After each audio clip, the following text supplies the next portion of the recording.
We begin off with banding the rim with these masculine and feminine bands. The stout band is always on the outside, sort of protecting the tender one, and then you make them as close as possible to make them look as if they belong together, sort of a bit like husband and wife really. And then you start down here with the second lot. That needs to be a little bit more powerful, a bit stronger mixture, and run a tender band along beside it. And these bands usually have the function of what's it called, a frame for the freehand design that goes inside, which in this situation is going to be two birds. So we start with one of them, and when you're doing any of these designs, if the brush accidentally lifts from the surface, it's not good to go back and fuss at it, because when you're working at the pace, 2 paces between which, if you're doing them too quick and hurried, they look cheap, and if you're doing them too slow, they look all shivery and nervous. So that between those 2 paces you have an ideal speed for working, which doesn't shiver and sort of shake around, and also doesn't look as if it's just thrown on. It's very important when you're doing these creatures to think of the feathers and everything while you're doing it, because if you don't, they don't look alive. It's when we come to doing the bird's eye, for instance, it's a very important moment when you do the bird's eye, because a bird's eye is a very bright object. And then also we have to think about the bird's legs, which are coming up now.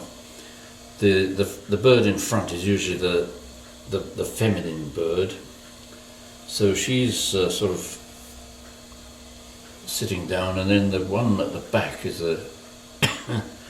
he's the gentleman who's sort of calling, and he's also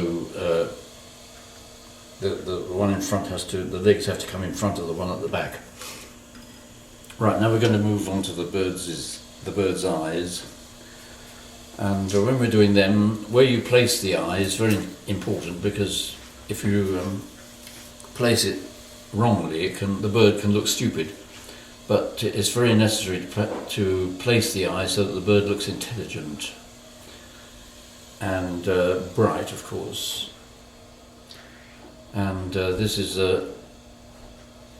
otherwise it'll tend to look a little bit like one of those creatures that are very popular with Walt Disney, sort of carnival creatures, which are designed to look stupid because they're only suitable for hunting. But these birds, I always feel, have this sort of a wise look about them, as well as being bright. In other words, they know to fly away from human beings, because human beings smell of all the food they've been eating, which is usually meat of some sort, and sometimes chicken. Anyway, here's the legs of the bird, all touched in now.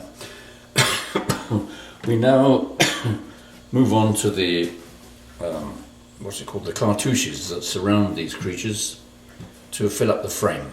And these, we come on to this very important subject in art, as in all poetic subjects, of rhyme. We have this Jack and Jill went up the hill. You know, you've heard a poem because the hill and Jill rhyme. But in art, there are what's called visual rhymes. And in this particular art form, which is a a plate, I suppose you say. There's a rhyme of that shape and this shape, and the rhymes are very important to establish with your, what's it called, the patrons, the punters, that what you're doing, what you're producing is an art form. It's not just something that you're doing for amusement, that you've thought a lot about it, and it has these rhymes as it would be a visual poem. But there are not only rhymes of shapes, there are rhymes of idea as well. And in this we have the rhymes that here are birds walking. And then in these cartouches we paint a shape that looks like a bird's footmark. So you've got the idea of the birds there, and then somehow at the back of the mind there's an echo of an idea that the shapes in the cartouches are related to birds by being similar to the marks that birds make when they walk in the ground. So here we have this space with these cartouches, but at the moment they look a little bit, how can you call it, just a chaos of black marks around the painting, until we put hatching in between. This is a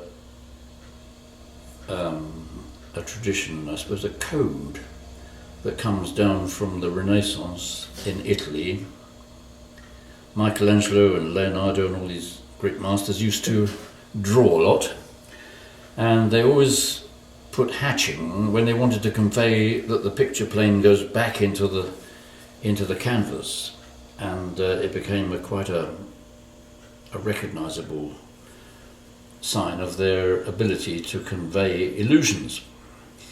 And in these cartouches, the fact that we hatch beside them is a kind of memory that comes down to us from the Italian Renaissance, that these are going back and that the cartouches come forward. So this is why I do those, and I think if anybody's going to do hatching, that would be an ideal place to do it, because we're not doing any elaborate life drawing here, we're just doing what's it called, a cultural experience. This dish is going to be appearing in somebody's home, and people look at it and say, well, somehow it has a feeling of art about it. Now we're going to paint a bow coming across here. And are we running to the end of the... Yeah, good. Because birds usually hide in a leafy environment, so I put just one little bow there to symbolise that. And always when there are two creatures, there's always a conversation going on, so I'll symbolise that by drawing a little plant growing in between them here.